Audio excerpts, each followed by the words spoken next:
رسول الله محمد بن عبد الله وعلى آله وصحبه ومن والاه وبعد.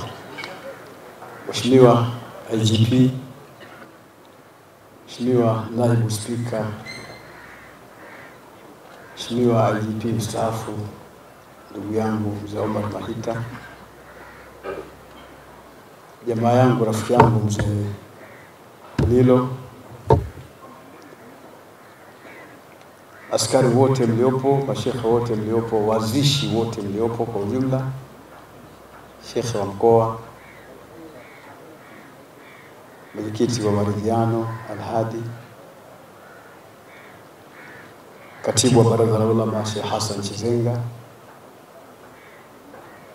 wote tuliohudhuria katika mazishi ya ndugu yetu Awadh, assalamu alaikum wa rahmatullahi wa barakatuh.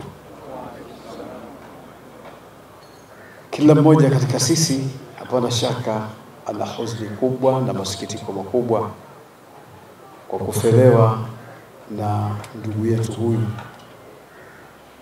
Tunamwomba Mwenyezi Mungu amghufirie na rehemu, amin, na ajalie kaburi lake kuwa miongoni mwa bustani za peponi. Amin. Kumezungumzwa sana nyumbani na kumezungumzwa sana msikitini. Yote yalikuwa yanafungamana na msiba huu wa ghafla uliotokea, na kila mmoja alikuwa anasawirisha hali ya marhum na utokeaji wa kifo, jambo ambalo limezidisha masikitiko makubwa kwetu sisi. Lakini kama binadamu sisi hatuna cha kusema zaidi ya kuridhika tu kwamba haya ni katika jumla ya matakwa ya Mwenyezi Mungu Subhanahu wa Ta'ala.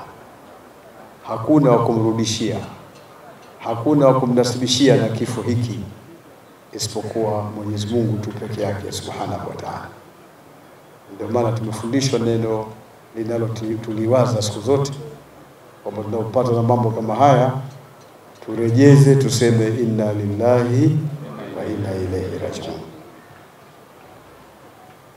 Mwanachuoni mmoja alikuwa anatueleza juu ya maisha ya ulimwengu, akasema wamal malu wal ahluna illa wada'i wala budda yawman an turadda al wada'i. Hazikuwa mali na familia isipokuwa ni dhamana tu, na hapana budi siku moja kurudishwa dhamana kwa mwenyewe, na mwenyewe ni Mwenyezi Mungu Subhanahu wa Ta'ala.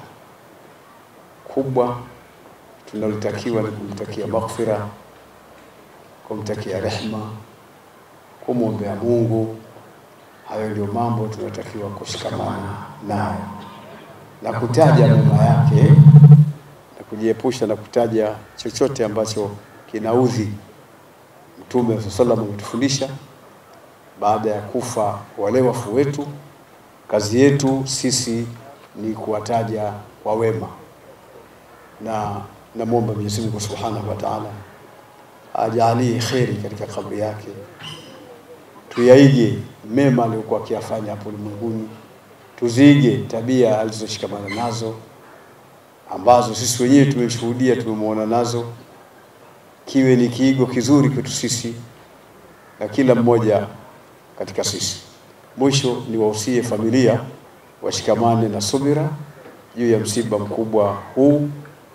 Subira ina malipo makubwa sana. Wallahu waliyut tawfiq. Wassalamu alaikum wa rahmatullahi wa barakatuh.